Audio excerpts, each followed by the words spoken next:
Best Cast. Network. Now fix to start kicking ass, just like it said at the beginning of the program. Man of the hour, tower of power, too sweet to be sour. Sending your ass on the jabroni jet to the other side of the territory, brother. The Alabama Hammer. Nightmares on the best part of my day. The goods from the wood. Hot damn.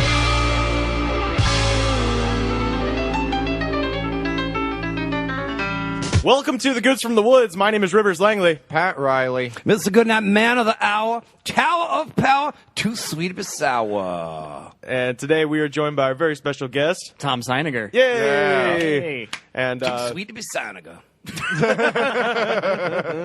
and we're talking crime Crime movies, crime TV shows. and actual crime. oh, and actual Yeah. crime. Oh, are we talking about actual crime? Oh too? yeah. I don't need drugs. Whoa. I get my kicks from crime. Whoa.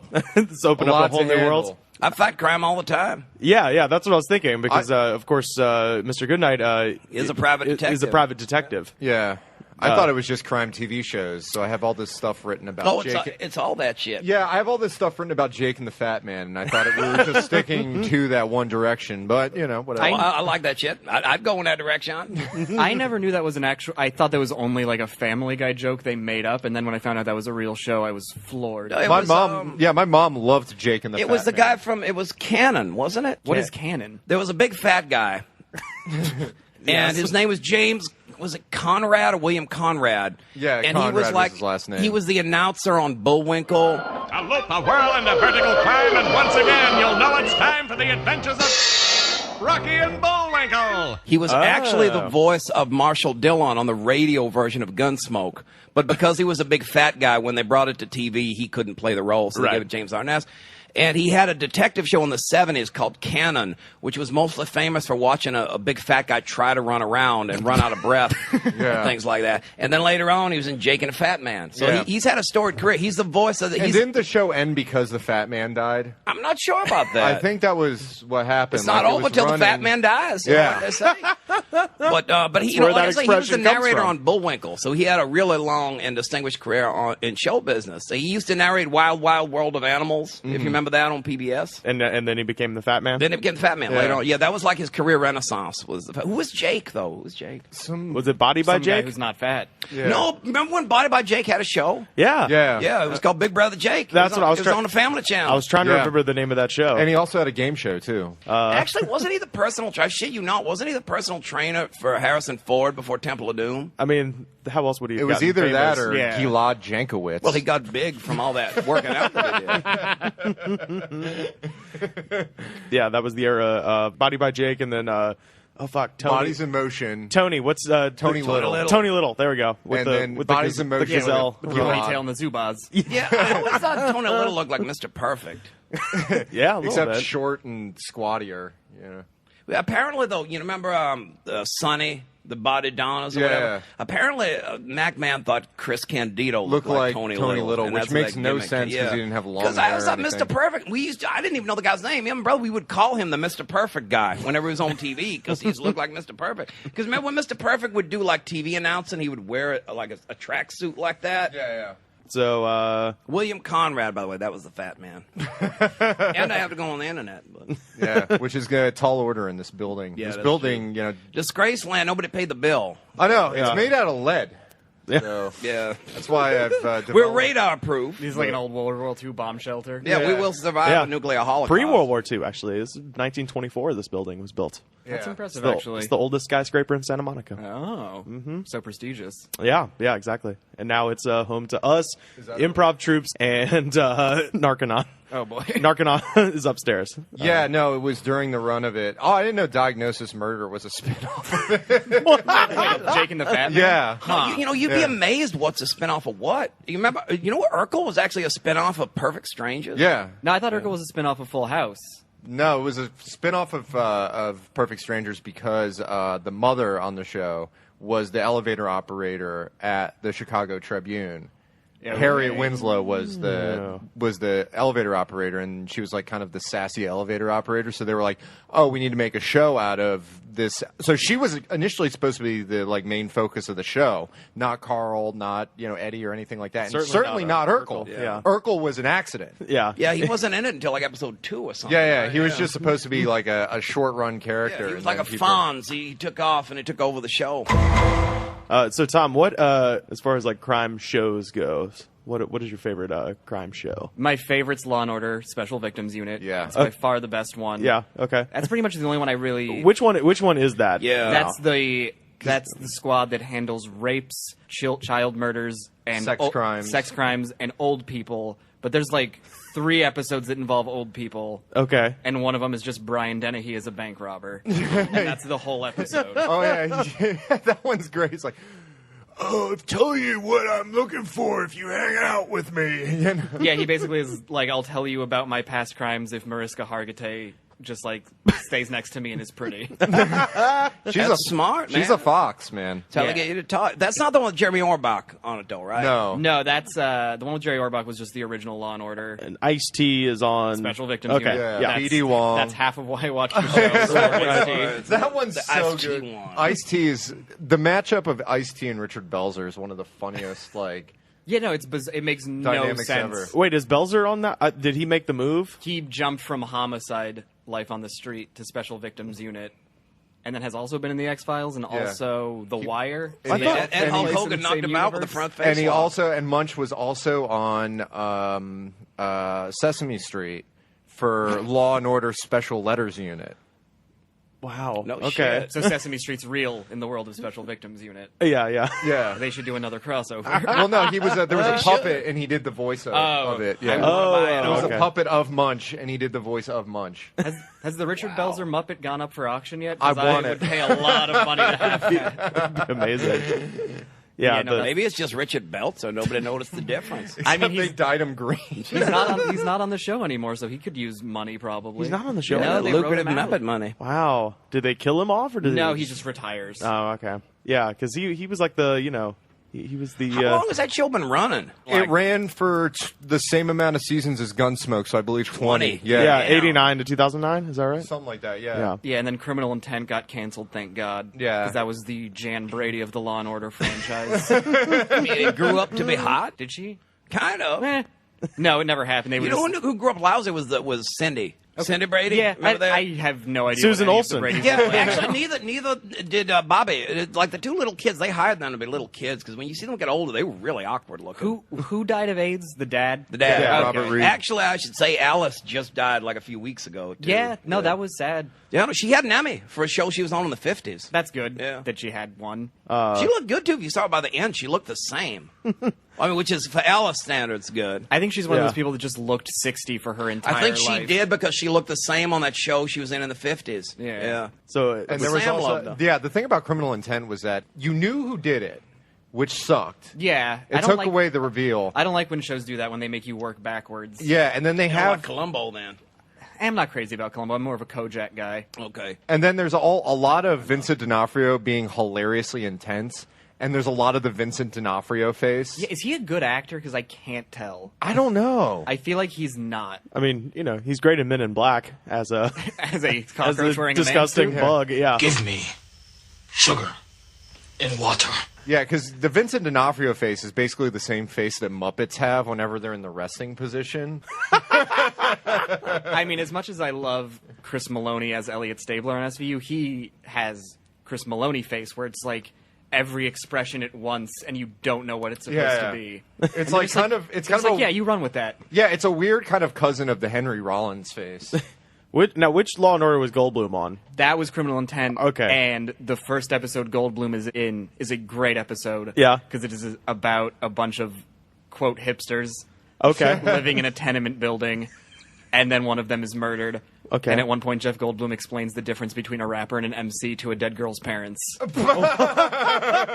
And then plays jazz piano for no reason. Hell yeah, he does. He also plays jazz piano for no reason at the bar next to my house. Yeah. Every Wednesday. And then Jeff Goldblum realized he's Jeff Goldblum and he has no reason to be on that show. Right. Although, yeah, he never forgets he's Jeff At least Goldblum. his girlfriend didn't give birth to a maggot on there. I think some of his girlfriends are not old enough to give birth, Yeah. judging by who I see him walk around town with. Oh, my God. You know what? Jeff Goldblum, if you're out there, thumbs up from Mr. Goodnight. If I feel like I've mentioned this, but if not, he does do a show every Wednesday night at the bar near my house, and it's the greatest show on earth because Ringling Brothers? he turns the Goldblum up to 11. Oh. He is doing everything you want him to do. He's doing lines from his movies and stuff, and then my favorite And thing. he's dressed ridiculously. Yeah, he's too. dressed like a steamboat captain. Why or don't you something. make this a one-man show or something? I mean, well, that's the thing is he actually has a really good band. So like on top of it being super weird and entertaining, he actually has a really good band with him. And when he plays, he'll do shit like play 6 Degrees of Separation with himself. Like he'll just go like, "Oh, give me an actor, any actor," and somebody will go, Jack Nicholson. He's like, Jack Nicholson was in Batman with Michael Keaton, who was in Beetlejuice with Gina Davis, who was in The Fly with me, Chef Goldie. Shabba-dee-boo-bop-dee! That's a surprisingly good Jeff Goldblum. Because I feel like everyone thinks they can do it, and no one can. I can't do any impressions, so I wasn't trying. Except Jeff Goldblum, apparently. It's the best. But the thing I saw him do that I was like, this is the greatest thing I've ever seen. There was this girl who came up to him afterwards. He walks around all the tables and like talk to everybody and take pictures and shit. And he walks over, and the girl sitting next to me, he walks over to her table, and she's just like, "Oh my God, thank you so much. That was such a good show. I just want to let you know Jurassic Park is my favorite movie of all time." And he grabs her hand, and he's like, "All right, now put your hand like a hieroglyph there," and he drips the water on her hand and does the monologue from Jurassic Park. He's like, "Because tiny variations in your skin, it's the same reason that a butterfly can flap its wings in Peking and then it rains in New York. It's all chaos theory." And now I'm in a car by myself talking to myself. And This sounds like the shit. it is the shit. Yeah, I wanna go to this show. Everybody does that. He does this every week. Every Wednesday, Rockwell Table and Stage. It's a free show. You just walk in. He does 2 shows, one at 9 and one at 11. The one at 9 is like a dinner show, so you have to have a reservation. The one at 11, free for all. You can just walk in there. Oh, damn. It's outstanding. And yeah, his band is really good. That's my favorite part. On top of all of that, he's hired a really good band to play with him. And I think he's doing like jazz vocal lessons or something. And what he's been doing is just, he gets like all the hottest chicks from his jazz vocal class to come in and wear like little cocktail dresses, and he just brings them up one by one to sing standards. So he'll just be like, "Oh, Rachel, is Rachel here? Ah, there she is. Give her a big hand." And people start clapping, and then this 21-year-old girl in a really nice cocktail dress comes up and sings "Get Your Kicks" on Route 66, and then she walks off, and he's like, "All right, Tamara, is Tamara here?" And then another one comes up. That's the show. It's the greatest show on This earth. sounds like the shit. Yeah, I knew my love for Jeff Goldblum was not misplaced. Yeah, no, it's He great. seems like a great guy. Yeah, and he drives a maroon Prius when he I get leaves. it. Yeah, I'm on but board. I think every Hollywood star drives a Marine. that's Prius. true. But what's amazing about it is that he could absolutely have any woman in that room. Probably most guys too, present company included. Yeah, he's Jeff Goldblum. But he leaves by himself always, just knowing that in the Is full he trying to knowledge prove some that kind of point He's a to professional. himself? he's a professional. I mean, he leaves by himself, but I think Rachel and Tamara go over to his house later. Probably Yeah, so. that's what I'm saying. yeah. That'd be the smart way to do it. Yeah, exactly. Does he do lines from Earth Girls Are Easy? I mean, I'm sure he would. He's not above doing that's the best part. There's nothing I don't think he would do on stage to There's make people nothing happy. he wouldn't do. He's a showman. He's a true showman. Which is great, because most people, when you want them to quote things they were in, won't do it. That weird Hollywood He apparently pride. still remembered that long and difficult bit of dialogue about chaos theory. The last time I was there, from the stage, he was just like, "What kind of doctor would I be?" And this girl just goes like, "Doctor of dinosaurs," and I just from the back yell, "Chaotician! Chaotician!" Here, yeah, watch this. Here, he's gonna sit here. Yeah. You sit. I'll sit there and let's see if we can do this. All right, here we go. Like the wallpaper sticks to the wall. Like the seashore clings to the sea. Like you never get rid of your shadow, John Stark. Jeff Goldblum, you never get rid of me. What's your favorite episode of Law and Order SVU? Because there's so many classic hilarious episodes of it. Ooh, And classic good ones. But. My favorite one, it's only my favorite because of one thing Ice-T says. I know what it is. There's a string of male rapes going around, and then after the 3 required red herrings, they go to a professional football player and say his DNA matches. Ice-T is the one person in the room, which is crazy, and the football player says, "I'm not gay. I have relationships with women, only sex with men." And there's a beat, a perfectly timed beat, and Ice-T says, "I got news for you. You're gay." Yeah. You're on the down low. You're gay. You say it's a card game, but you guys are just doing it because you're gay. Yeah. So that's my favorite. And then like a season later, they just do the exact same thing, but Ice-T finds out his son is gay, and his son opens the door and says, "Dad." And Ice-T just goes, "You're gay." And then it cuts to the next scene.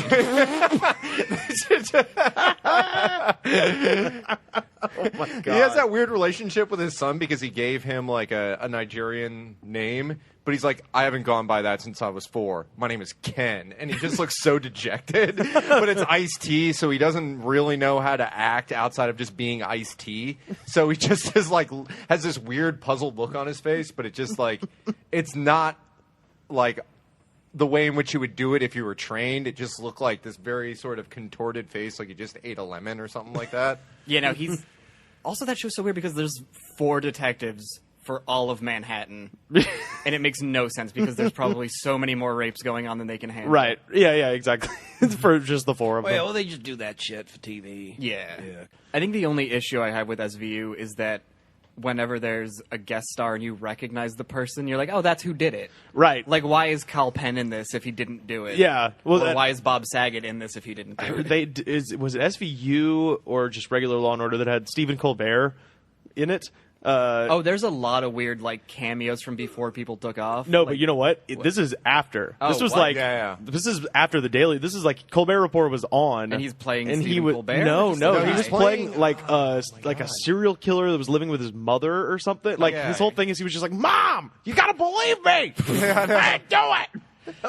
No, I saw one last weekend that had like a really weird Jim Gaffigan cameo from before he became a super famous comedian, where he played a clown who liked to touch kids. Yeah, that one was really good. Oh, they're typecasting. The only time that they ever had one of those ones where it was just like the guy showed up and nothing else was Kevin Smith was on it. Oh, that sounds cool. Yeah, and he was just like the guy that worked loading the trucks at some like produce place. Oh yeah. Yeah, and that was it. Yeah, you never saw him again. That was like something I remember him like talking about that on some show or podcast or something where that was like it's just something he always wanted to do, and he just like sent him an email like, "Could I just be one of those guys that's like the misdirect guy in the first act?" I wish that show shot in L.A. so I could write them a letter. Oh yeah, I would love to do that. I would love to be a guy who's like, "Yeah, she came in here last week about 6:30. Yeah, real nice dress too. Yeah, real nice, pretty blue dress. Guy across the bar looking at her though, he didn't look happy. Punk, and then I'm just gone. And Yeah, it's great. just never. Yeah, that's all I want. I had a friend of mine that actually worked in the order side. What is the police side, the law side, or the order side? I think they're it's the the order, order. and then Law side is the court. Yeah, hence a court of law. Yeah. No, well, yeah, but wait, when they had the show, the opening of the original Law and Order, they would go law, and then the police, like the photos of the police officers and the guys in jail and That stuff doesn't like make that. sense at all. And then order was when we had like the shots of people in court. order in the court. I guess so. Maybe, but I had a friend It of mine seems like the police maintain order. And Maybe then- it's one of those things where you never really know which is which. Yeah. It's like an eternal, like, is the glass half empty or half full? Which is the law and which is the order? Yeah, I had a friend that worked on the real life order side. So he worked in the special victims like the district attorneys? Yeah, exactly. In that If that's section, not the law side. which was always funny because not the job itself, but like whenever he would go to work and like go to lunch and stuff like that, they would be shooting the courtroom scenes or in front of the courtroom scenes of Law and Order SVU as he was like going to work and stuff like that. I'm jealous of that. Yeah. I'm sure he must have hated it though. I don't know. I mean, fuck, Ice-T makes He was a more big money. fan, you know. Well, Ice-T make more money pretending to do that shit than people do in real life. Oh, when they released how much they get paid to do that show, I was furious. Yeah. Because it's way more money than that show requires. Yeah. My two favorite celebrity cameo. One of them I don't remember if it's Law and Order or Third Watch, and the other one is definitely Third Watch. Okay. But my two favorites, there's the one it was either Law and Order or Third Watch, Charlie Day from It's Always Sunny in Philadelphia before It's Always Sunny in Philadelphia. Oh, no, that's on Law and Order. I know Yeah, exactly what you're talking about. He's like out on the, like, you know, overlooking the New York harbor or something on these like rocks, and he's just like going like, "We were brothers, man! We were brothers!" Oh, no, that must be he's Third like Watch. screaming at some other guy. No, because on Law and Order, the Charlie Day cameo is great because he's like, "Yeah, I was there, and there's all these skateboarders. Check the tapes, fellas. We videotape the Poetry Slam every week." There's that one, and then also for sure on Third Watch was at the beginning of an episode, and the clip, I gotta find it because it's one of my favorite things. Me and my friends used to just watch the shit over and over.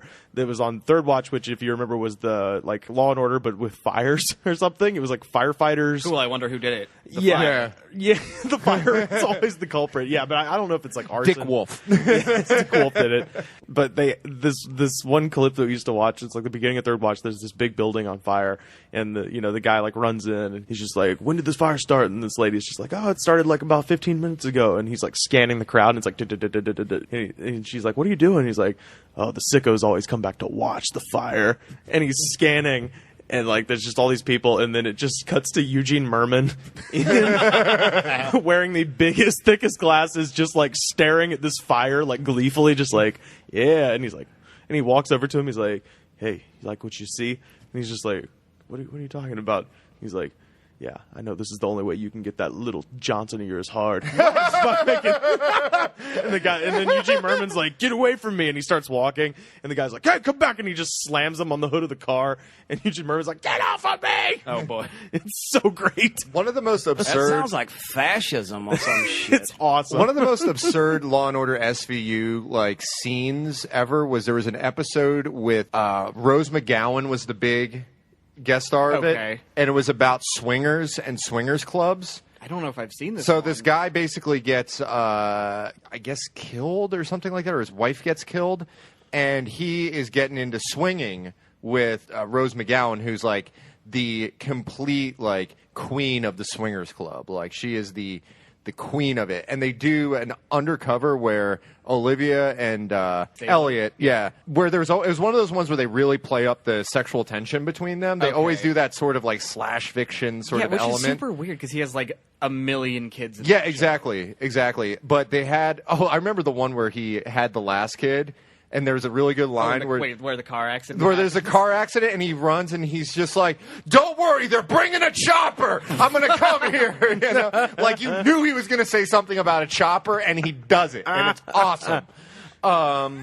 But they go undercover, so they have to play. So they're playing up the sexual tension element, and they go to the swingers club, and it's basically the worst rights-free music you possibly can hear. It's like swingers music, so it's just like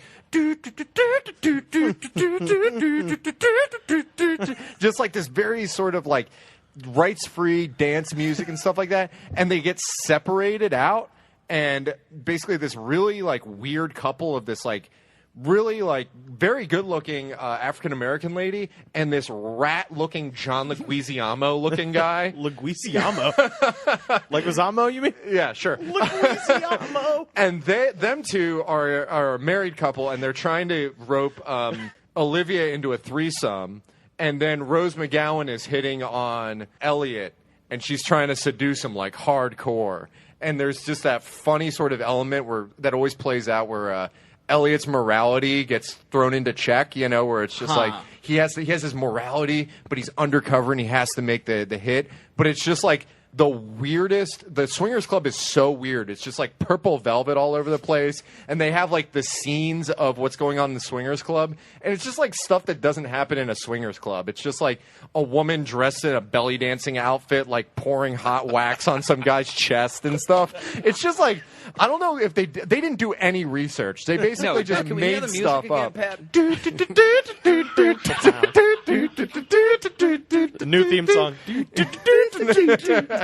I like it. And it just keeps going throughout the entire 7 minutes. It's like between commercial scenes, so it's like 7 or 8 minutes, and it's playing the entire way on a loop. And it's not broken, but they break temporal continuity. Like they just say over in this room, this is going on, but at the same time, Olivia's getting skeeved on by the bad John Leguizamo looking guy. But they're playing the song at the same. They don't break the song. It's just continuously playing. It's really bad audio engineering, really. No, the undercover scenes on SVU are always they're so good. Treasure because Christopher Maloney just can't not look like a cop. And when him and Olivia are supposed to be buying a child off the black market, it's just did you? It's just no, you're clearly a policeman. Did you? And this is not your wife. Did you ever see the one where Will Arnett plays the travel agent that puts together underage sex tourism things. I've seen that episode. And Munch has to do the undercover because he's the one that most likely would try and get sex tourism going. And he's just and Will Arnett's just so are you looking for boys or girls? and Munch is just boys. He just says it like that. And it's just it's so hilarious. It's one of those things where it's a horrible circumstance if it was real life. Right. But it's boys.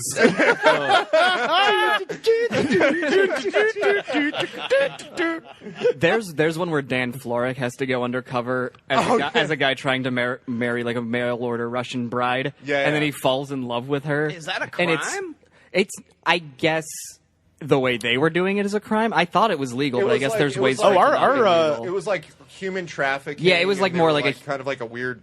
Yeah, it was run by the Russian mob, thing, kind of, and then the Russians are always up to no good. but then she's super kind to Dan Florek, who I guess is just super By the way, lonely. Dan That's his whole Florek used to be character. in early punk bands, Really? CBGB's punk bands. That's Our interesting. marketing teacher at my high school married a Russian bride.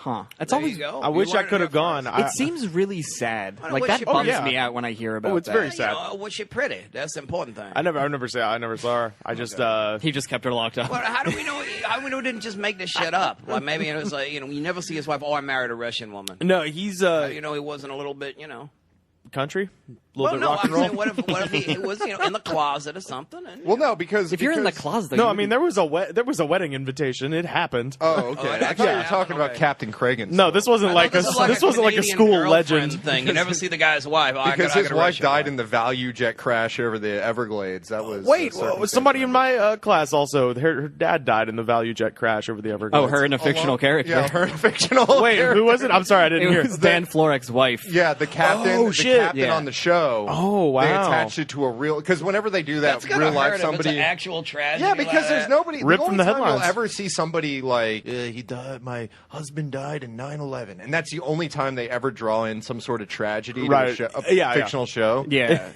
There's I always just love the ones where Stabler is questioning people all alone. Oh, that's some real he's just, Chris the Maloney light just eyebrows. goes, His the giant- hairline is so crazy. It's not natural. He's had hair plugs for sure, but it doesn't move, but it just is increasing levels of thickness and placement on his head. I would Is that like one of those things where you can move your brow, but your hair don't move. He's kind of like kind that, of, and yeah. it's just when it was starting, he had a little male pattern baldness, and then it was really full, and then it went back to male pattern baldness, and then it was really full again, and now he just kind of has like a Lego character hair. He also does that thing with his Snaps mouth on. where it's straight, the mouth line is straight, and he just is Yeah, no, the Stabler face. yeah. Chris Maloney's probably one of those guys that would be awesome to hang out with. Hanging out with him and Jeff Goldblum would be fun. Oh no, he seems and he's also a really gifted comedic actor, Yeah. which he can do again now, which I like. Yeah, because he did, he was Freak Show and Harold and Kumar. Yeah, and then he was the Grand Wizard in Harold and Kumar too. Yeah, and then whenever they do weird things whenever Conan O'Brien hosts things at the Emmys and they do the weird, we need to put somebody in a weird sort of embarrassing situation, Yeah. he always gets Christopher Maloney to do it. Yeah. It's just where they had Christopher Maloney going across the stage on a Segway scooter doing a acceptance speech, and it's just so silly. And it's like I don't either they just cast it well, or they were just like, we're looking for somebody to go on a Segway scooter, and Christopher Maloney was like, ooh, ooh, ooh. I just finished watching The Wire, and now I just started Boardwalk Empire. And then, enjoy seasons 1 through 2. And then Omar's just in it. Yeah, just wearing old-timey clothes. Yeah, and he invents the word motherfucker, which I thought was a really stupid that scene. Was so weird. Yeah, where Steve Buscemi was like, What's a motherfucker? It's like, come on, context Nucky, clues. you're smart. You can put it together. Goes back to Oedipus and shit like that. Yeah, I just started that, and I was like, oh shit, Omar's back. Fuck yeah. But Yeah, now, no, Boardwalk now Empire's- he's dressed like a ringmaster. Oh, Boardwalk Empire is so good through seasons 1 through 2, Yeah. and then gets so bad once Bobby Cannavale comes into it. Because for someone who's actually Italian, he has no idea how to be Italian. Oh, okay. He just comes in and he's like, I got gun, you got gun, everybody got a gun. And I was like, To be Watto or some shit. no, he's supposed to be like an Italian mobster from Italy, but it's so bad that it's like, yeah, can we take your 10 Tonys away? Because you earned 0 of Like those. Don Fanucci. Yeah, it's It sounds like his voice sounds like that sketch on MTV's The State where they're just like, the Pope is coming. I want to see the monkeys do it. That sketch. Where's the Pope? I gotta admit, I always thought that sketch was kind of racist. The Pope one? Well, no, that family like that. Oh, yeah. Like, seriously, if you gave it to any ethnicity like that, I mean, shit, Yeah, that was yeah. kind of racist, I thought. But yeah, no, I really did enjoy The Wire a whole lot. That's one of those that everybody's, since it happened, It's everybody. Obama's favorite show, ain't it? Yeah, I mean, But Aziz Ansari is his favorite stand-up, so we can't really go Is that with what he his said? taste. Yeah. Weird. He also said Bob Dylan was his favorite musician. And I was like, Well, I think they tell people like that what to say. Yeah, I think, when he said he loved Bob Dylan, I was like, no, white people are on board with you already. You don't need to try to win us over. Years ago, Aerosmith was doing like a fundraiser or some shit, and Ted Kennedy was there. And they asked him what his favorite Aerosmith song was, and he didn't know any. So one of his aides was off camera was going, walk this way. So Ted got up and walked over to him. So the point is they're prepped to say some shit like that. That's so funny. But I do believe he probably does like The Wire, though.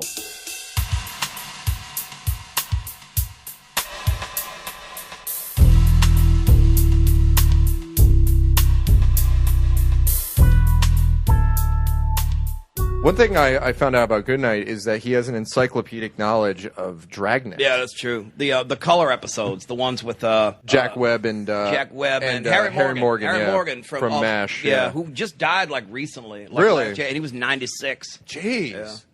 But yeah, no, I've seen all the old shit. You go downtown, you see the big building there, like the City Hall. But it's the Dragnet badge. Yeah. Huh. Because it was set in L.A. Well, the thing is, yeah, you watch the thing gets me is you watch like old Dragnet, and they'll have those like the stuff in the middle where they're driving. They show street footage and shit, and you hear like it was November 9th. We were driving to Wilshire and all this shit. Yeah, and you can see it. L.A. don't look too much different. I was not watching really. one of those scenes, and I noticed cantors go by in the background. Well, so there I'm was, like, shit, in the he's going Blue on Boy Fatback. episode, where they bump into the girls On the that they- strip? Yeah. Yeah. Well, no, they bump into them in Echo Park. Oh, no On shit. that bridge over Glendale Boulevard. Oh, I didn't and you realize can that was see, that. yeah, you can see Tex in the background. Oh no shit! Yeah. Oh, yeah, because that's been there since like the 40s. Yeah. So Called Tex then? yeah. Yeah, no, that restaurant's been around since my dad used to come out here as like a kid when Echo Park was like a vacation spot. It kind of looks like it when you go inside because it has that sort of like cozy European like decor inside. Yeah, there's a lot of those things where you like spot stuff that hasn't really. Yeah, been you know what? changed. I'll tell you another thing. That show, in a lot of ways, strangely, was really ahead of his time. Do you remember the episode with the kid? He calls himself a superhero called Crimson Crusader, Yeah. and he steals the movie posters and shit like that. I watched that as a kid, and I was like, what the fuck? This is supposed to be from a real police file? This is bullshit. But nowadays, with like the nerds and shit, it was way ahead of its time with that kind of obsessive fanboy thing. And like that episode with that really hot girl that pretends that she's still in high school and she re-enrolls in school. No, and there was a guy who did that recently who was like 28 and was enrolled in middle school. No shit. And they didn't catch him for like 3 months. Why would anybody want that kind of punishment? No, he just like I think he was like not kind a of? per or like but like developmentally disabled Okay, yeah, also yeah. and like was just attracted to girls in middle school because he was like kind of at that stage. Right. Yeah, but it's not like you get tons and tons of action in No, middle school. apparently in those 3 months he had 5 girlfriends. The way they caught him was they were tailing him because he one day came to school with a full beard, and they were like, "No, that doesn't check out." I went to middle school with guys that had full beards because they had failed like they failed like 7th grade. Like Yeah, four their times. name was always point out- Travis or Yeah, Trey, and they rode a Josh- motorcycle. Josh was the guy's name. He drove to school. He That had sounds a like the mustache. fakest I name. had His sister's head was the size of a football. It was like really small. Like- his sister was shaped like a football. no, her head was shaped like a football, but not like, Like Hey Arnold. Like Hey Arnold, but like yeah. straight up and down, and was Oh, small. okay, so it was different than Hey Arnold. Yeah, Yeah. and they asked him to leave because he was. I had a very mustache when I small. was in middle school. Yeah, but you weren't 17 in middle school. No, that's true. But if I could do it all over again. But the point is, yeah, see, there's a lot of episodes of Dragnet like that, you think, Jack Webb wasn't exactly on the cutting edge of society, but a lot of those episodes make more sense But there was today the than they weird. did back There in the was 60s. the weird ones, like the one with the Oh, the one Japanese with the- woman Okay, the one that with was the Japanese woman raped with and the, murdered. But like there was the thing at the end where like it was the most like kind of weird representation of Japanese people that live in America. Was it Was just that like the one with super the little? racist? Was that the one with the the The little girl. gives them the doll? Yeah, but And- she doesn't speak. yeah. No, they don't speak English. There's 3 generations of Japanese people that live in this house, Mm-hmm. right?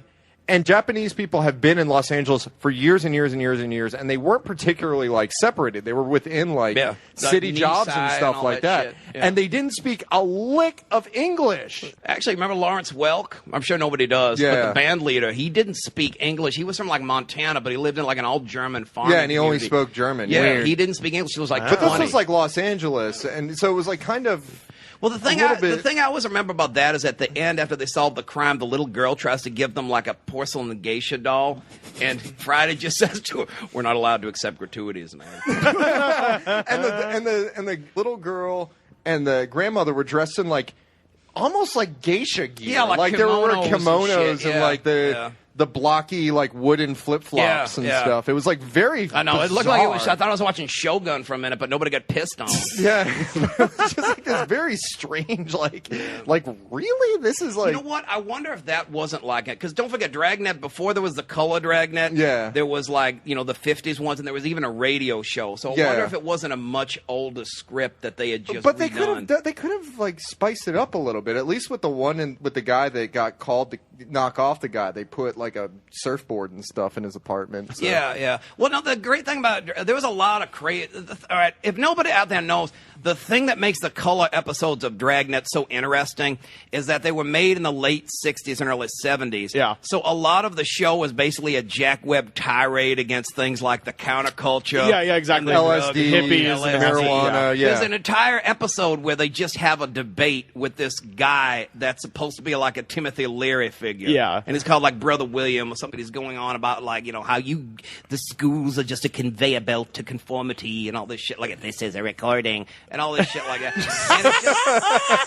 And it's just him and Friday having a debate over drugs. And Friday's like, marijuana's the fuse. Now, LSD's the bomb. He thinks Yeah. LSD is more dangerous than Yeah, heroin. he thinks LSD is going to ruin. Oh, yeah. And pot. Let's not forget the infamous baby in the bathtub episode. Yeah, where the baby drowns because his Mama mom smoking was- pot. Yeah. Smoking weed. Yeah. Now, There was- how much? All right. So Jack Webb, was he the writer of the Yes. show? Okay. So like how? I don't know. Was He owned the whole production. okay? So was he in on the joke? Because in the late '60s, when people watched Dragnet, a lot of people in the counterculture watched it and they saw it as a comedy. You know what? And That is a really good question, Right. because I don't know if Webb himself was in on the joke, and apparently to get the show the done writers quickly- were, I feel like, you almost know what like I the think? other people. Friday, he does have a good sense of comedic timing, because Yeah. there are certain episodes where stuff is supposed to be funny, Yeah. and it's really well done. Like, you remember the episode where it's his day off, so he goes over to Gannon's house, and they make that crazy, like, garlic nut butter sandwich and shit like that.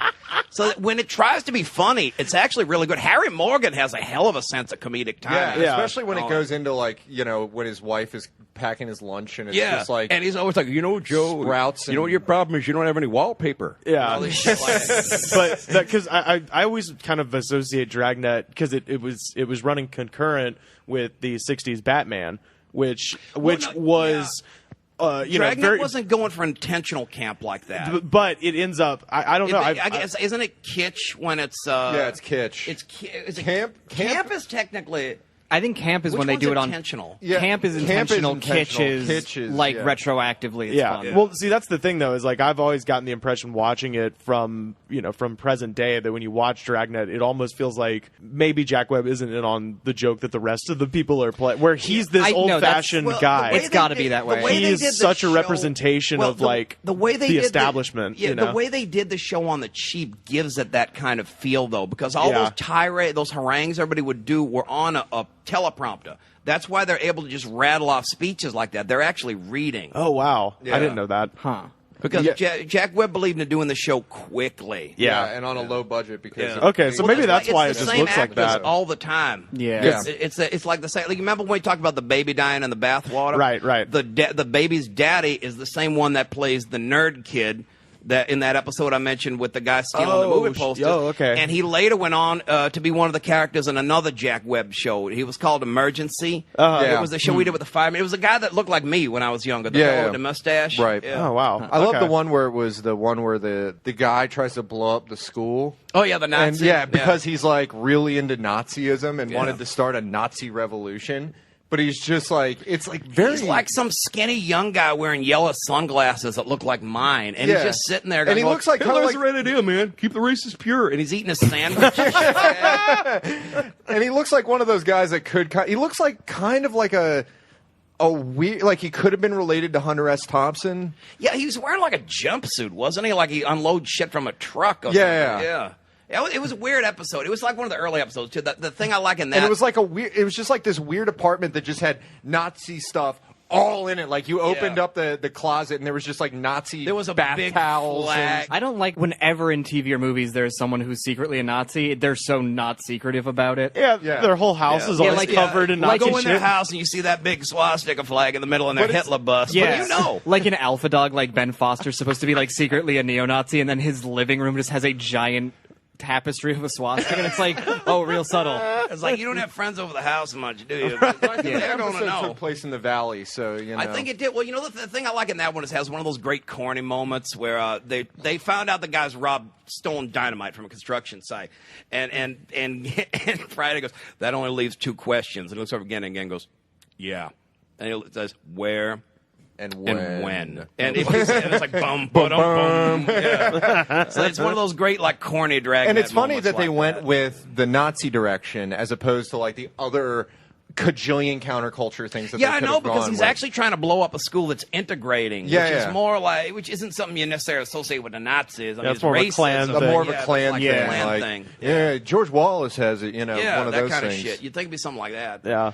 It was kind of poorly cast. Yeah, and it was just like some weird, like, fringe hippie guy. Yeah, like, it was like a young fella. Yeah. But now watching, like I was saying, watching Dragnet now, you know, Jack Webb is essentially the same thing as Batman. He's like this really... except he's not kidding. But he's like this goofy, like...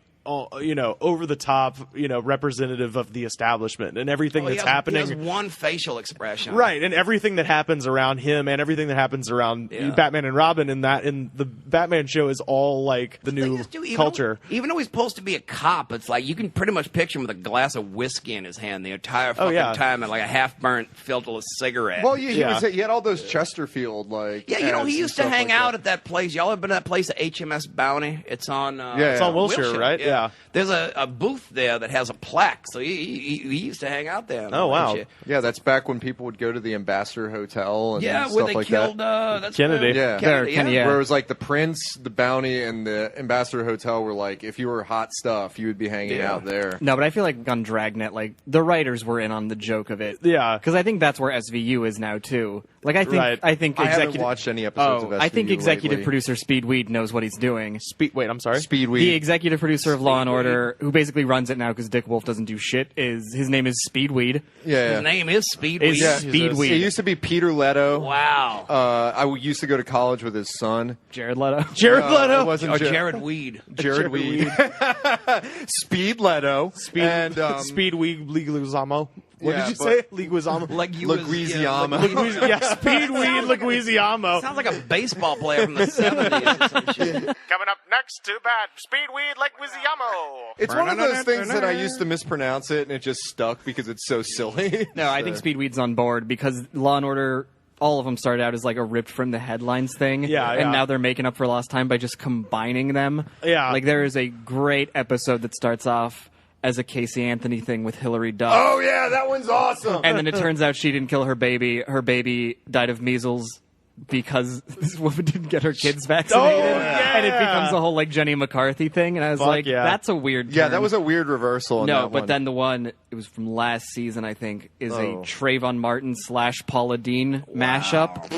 Wait, Paula Which is Dean murders Trayvon Martin? It's so crazy that I was like, this has to Well, be. it is ripped from the headline. No, it was, except instead of George Zimmerman killing Trayvon Martin, it was Paula Dean. Do they actually show individual episodes of Law and Order? Or is it only It's 12-hour blocks? It's only marathons. The Killer Coeds marathon is my favorite one because the high school episodes are by far the best. Because Yeah. kids do not know how to act. Yeah. You know, you could probably be in so they don't make Except- them here. No, they don't. You I- could probably do that 18. I would younger love to stuff. be a high school, like a private school rapist. Oh, Yeah. There was that one episode where it was the one Private where school rapist. where the girl was in Beauty that school like prep dropout. school, like that high achievers prep school, Uh-huh. and she was like sleep deprived because she was doing so much Adderall. yeah. She was good in that. Was part. she singing I'm so excited at any point? I wish that would have been awesome. I'm so scared. You shouldn't be doing caffeine pills. They're bad for you. Because you're gay. Oh, sorry. I thought that was Mario Lopez. You're gay, Flater. You're gay.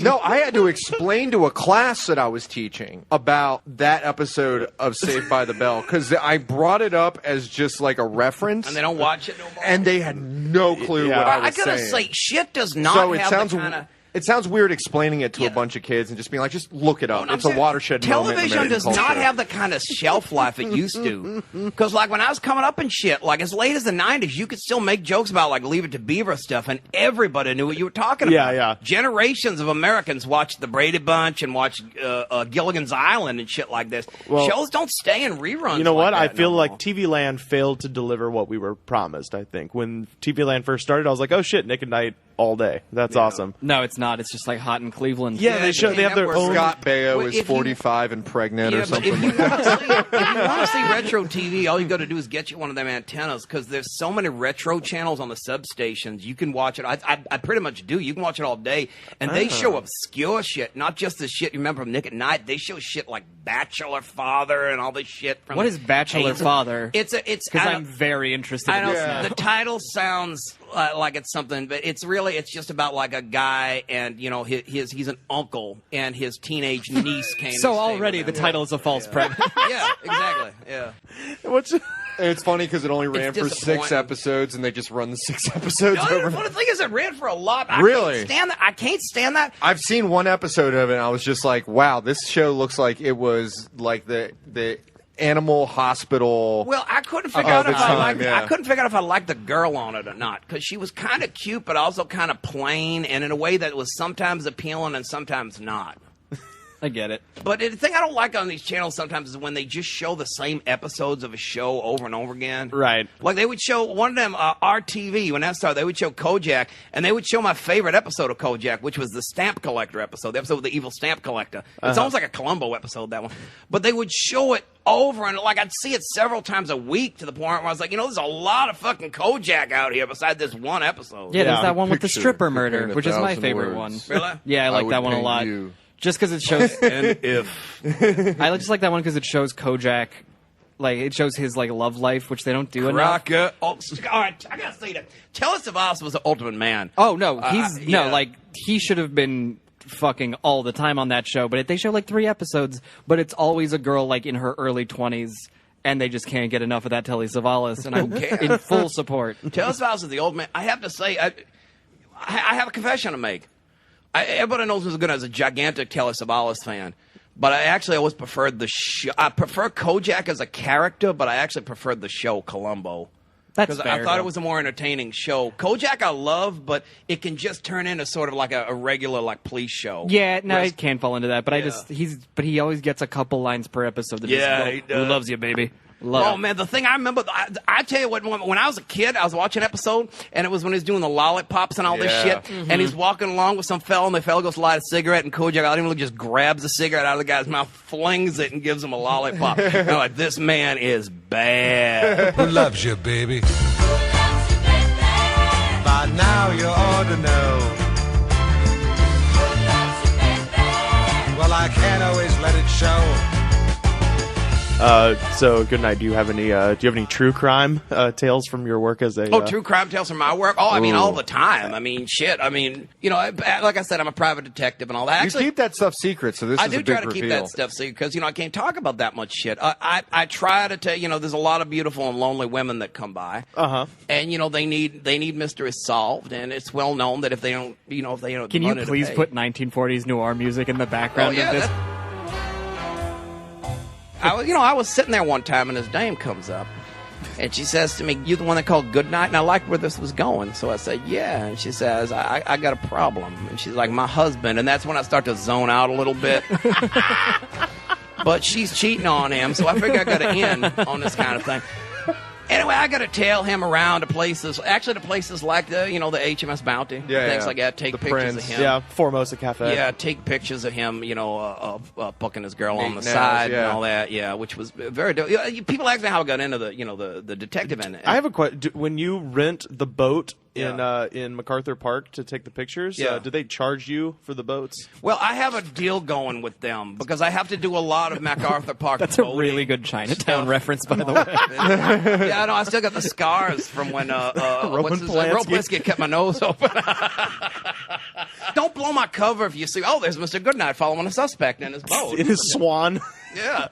Well, anyway, and point is, I got the girl that this guy was, you fucking talk and all this shit. And I brought her and I said, "Honey, I'm afraid that man fucking around with this other girl. You're just going to have to get rid of him because he's no good, honey. I feel bad for you. You can stay here if you want to tonight because I got air conditioning and I got some Tecate in there and Curious George is on. So, I figured I'd have a good time." She was too upset. So I called up the actual girl that the guy was fucking with. And I was like, "Yeah, your man got caught, honey." It's always me. Because that's the point. The thing that you learn in these cases is there's always another option. That's what a detective thing. There's always a plan B you can go for there. So I learned a lot. That's just one of my little case files. I've done other stuff. I'm a lot of shoot first, ask questions later things. Been involved in a lot of heavy shit like that. But it is great being a detective. It really is, especially because nobody believes you when you tell them and all that shit. Yeah. I mean, it's The great pickup lines. You want to be searched and all that shit. I can take you in the back and sweat you out in the under the lights. And if they've seen Dick Tracy, they'll reply, "I sweat better in the dark." My favorite line of the movie, Dick Tracy. Dick Tracy goes up to it. He's like, "You're not mourning his death, are you? Somebody had been killed." Okay. She goes, "I'm wearing black underwear," and I was kind of like, you know what? Whoa. I think I just came. But yeah, no, detective work is great. I'd recommend everybody do it, but I actually recommend they don't because that's just competition. And I work on the cheap. You know that? I charge $200 if I solve it, $150 if I don't. If you're lovely women, because I try to accept only things from lovely women, there's other ways that you can pay. We can work out installment plans, all kinds of things. So, yeah, so call me up, actually. If anybody on the show needs any mysteries solved, or just rewrite history, maybe, call up Mr. Goodnight. And, tell me, send in your mysteries, and I'll solve them.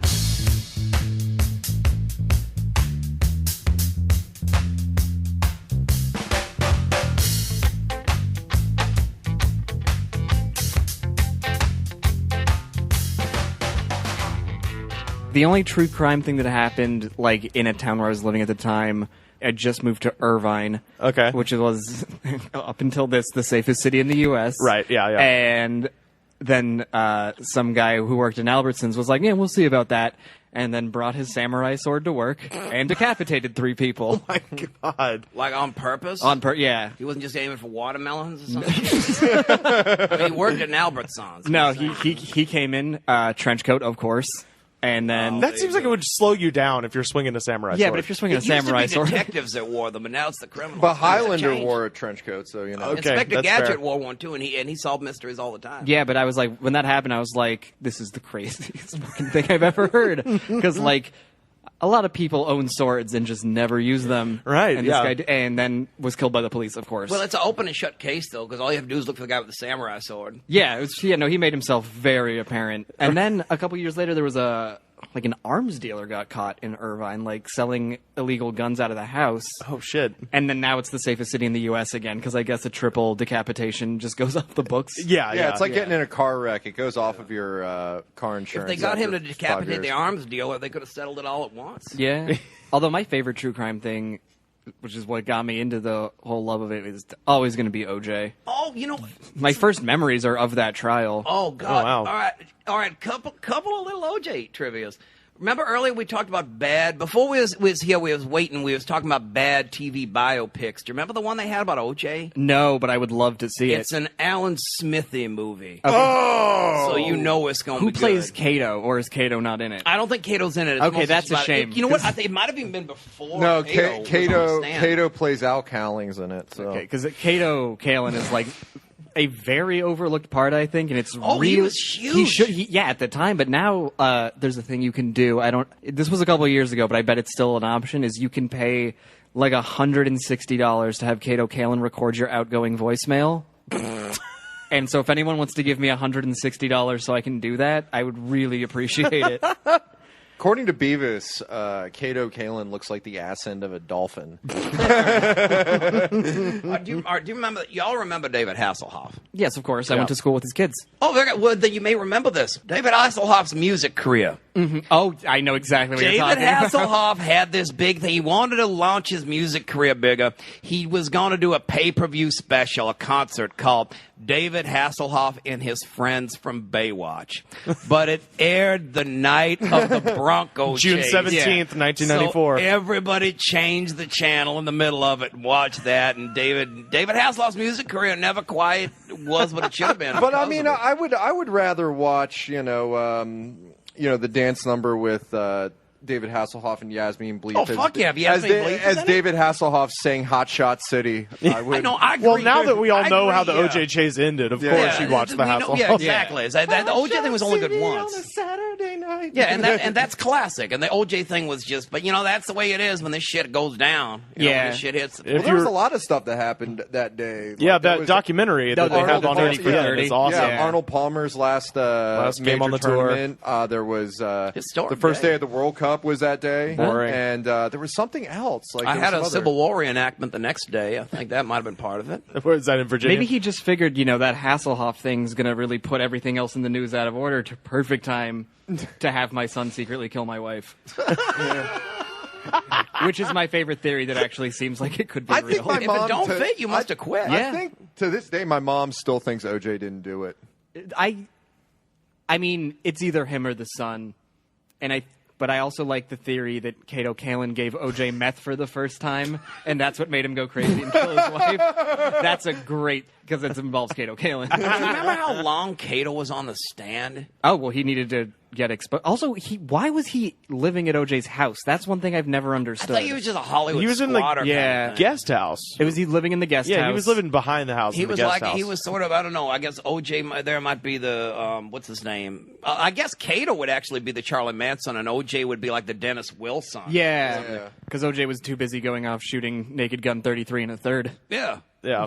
Well, in the Tate murders, there was also a guy living in the guest house. Yeah, at that's the murder, true. and they arrested him first. You Yeah, know, when you got all that room, you can just squeeze Cato in there. Nobody's going to know the difference. Do you remember the movie he was in? He was on one of them USA Up All Night movies called like Love Potion or some shit like that. And it actually made the rounds again when he was on the stand and all that. And he actually guest hosted with Rhonda Shear, USA Up All Night. I remember the night is way too good. What's your favorite OJ Simpson conspiracy theory outside of the meth? I've just heard the one about it being the OJ's son. yeah. OJ's. I feel like that one has some Freaking out legitimacy to Do you it. remember Yeah. when he offered a bounty to find the real killer? Yeah, I and then always just pictured OJ and Johnny Cochran like knocking on doors and like, here, try this glove on. It's not him. Go to the next house. oh, there's a theory I do like that. before Robert Shapiro and Johnny Cochran took over, that OJ went to his original lawyer and said, I killed my wife. And the guy was like, yeah, now I can't take this case now because you just admitted you killed your wife. Well, I got one thing I got to say about Shapiro.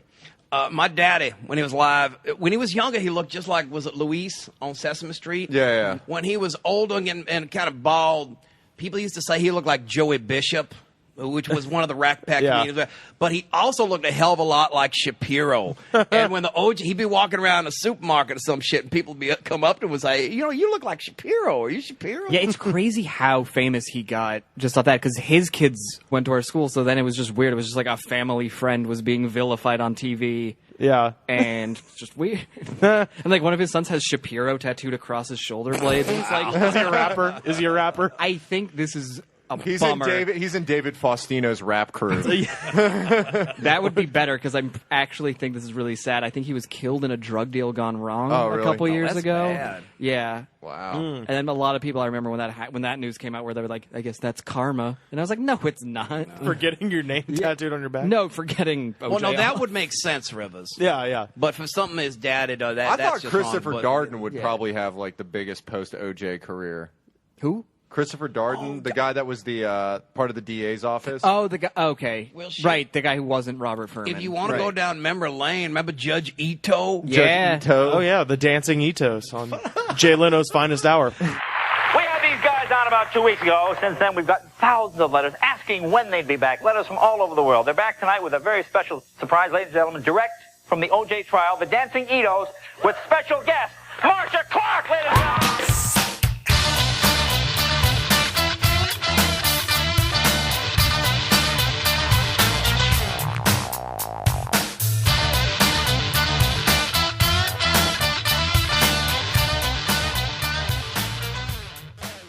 As far as just like crime stuff that's gone down in my family, the one thing that I know of, my great-great-grandfather was named James R. Cosper, and he was murdered by moonshiners in Pine Hill, Alabama on July 12th, 1919. Basically, like the story that I'd always been told by my family was that he was out hunting and he passed by a whiskey still, continued hunting, caught nothing, turned around, and when he walked back, there were two guys sitting there, and they shot him in the back. Oy. That was the story that I'd always heard, but then I actually went and found the newspaper articles from the time and read about it, and and turns Might out have a gumshoe right he here. was assistant. Cosper was working with the police to put down the whiskey still, so it was actually more like a political assassination. Oh, that's kind of cool. Yeah, Like, I'm sorry, your grandfather? great. Great-grandfather? This was 1919. I didn't Then know it was the man. a tragedy. Now it's interesting family Yeah. history. Yeah. It's like having somebody die in the Civil War. Exactly. Yeah, I mean, I found out about my family history, which is kind of involves crime, because I guess my great-great-grandfather was a privateer, so a pirate that worked for the British government. Right. To, as my dad put it, rape and murder Italians. And then, like, I guess they got land and became, like, a legitimate family, but it's weird that, like, my family were cool pirates, and then it's just, like, boiled down to me. Right. That always happens. My family was Black Hand. Oh, Yeah, like wow. Don Fanucci shit. Yeah. Wow. Was that's the people who killed the Archduke and shit, right? Well, there's a lot of different. Is that a different No, that's branch? Serbo-Croatian. This was Italian Black Hand. Oh, okay, yeah. Gavrilo Princip and shit. Yeah. All right, so the two guys who killed my great-great-grandfather were named Joe Breed and Wayne Wright. They both got You sound like a jobber tag team from the 80s. Joe Breed and Wayne. Joe Breed and Wayne Wright. Yeah, they About to get murdered by the powers of pain.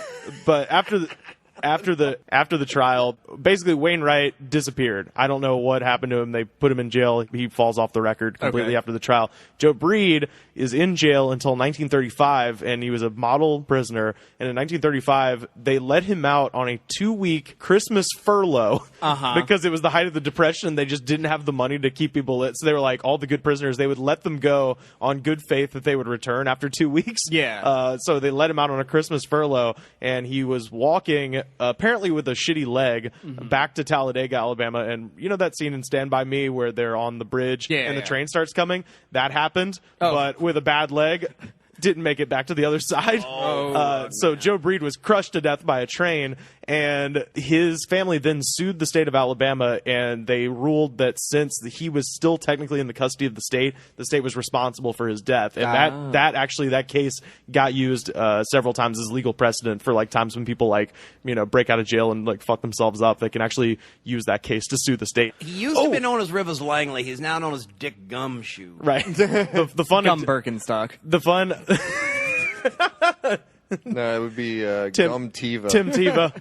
Tim Teva's a great name. Timothy Tebow. But the addendum to that was that I think Tim Teva's the detective on the next season of True Detective. Brad Pitt's character, Tim Tebow. Why didn't we talk about that at all? Oh fuck, God! Real quick, the one addendum and the best part of the whole story, the whole reason I even mentioned it is because it says where the cemetery in the article where the services for Joe Breed's funeral would be after he got run over by the train. So the last time I went to my grandparents' house before we sold the farm, I went and found the cemetery without even thinking, the fact that murderers don't get marked graves. But I'm walking around the cemetery looking for his grave, and the guy he killed, his last name was Cosper, and there was at least like 6 women whose names were either Cosper Breed or Breed Cosper.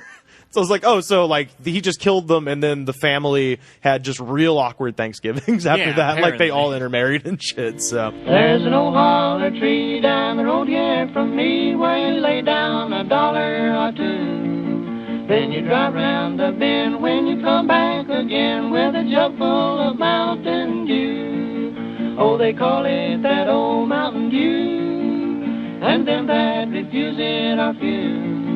Oh, I'll shut up my mug if you fill up my jug with that good old Mountain Dew.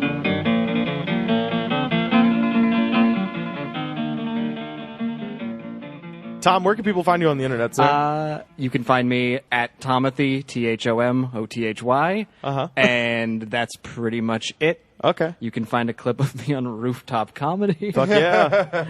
Is that the one from That is the one from your show. From my show? It has 5 stars. I don't know who's going on Rooftop Comedy and rating it, but thank you. Fuck yeah. And I'm around town. Come find me. You guys got anything to promote? Yeah, I solve crimes again in mysteries. So if you're beautiful women, don't forget, we're not detective agency. Have fun. We'll travel. I watch a lot of SVU because I like to procrastinate, and there's nothing good on Netflix. So if you have any questions about SVU, I can probably answer them. All right, this is the Wednesdays. See you next time.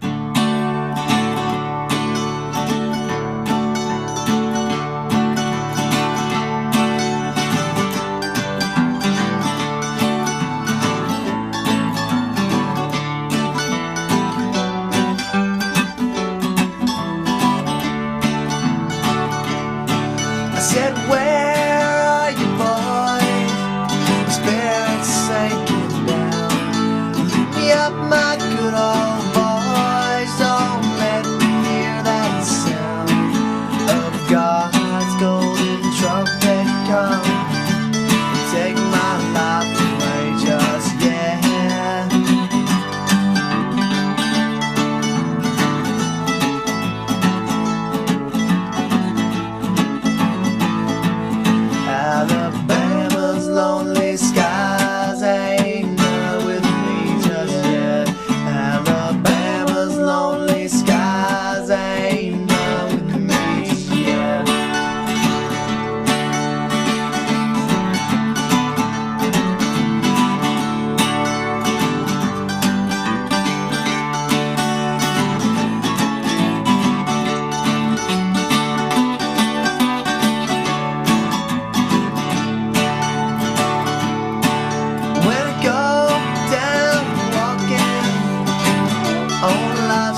The Goods from the Woods is mixed and edited by me, Rivers Langley, and distributed by Westcast Network. Our theme song is composed by DJ Smiles. You can find him online at djsmiles.net.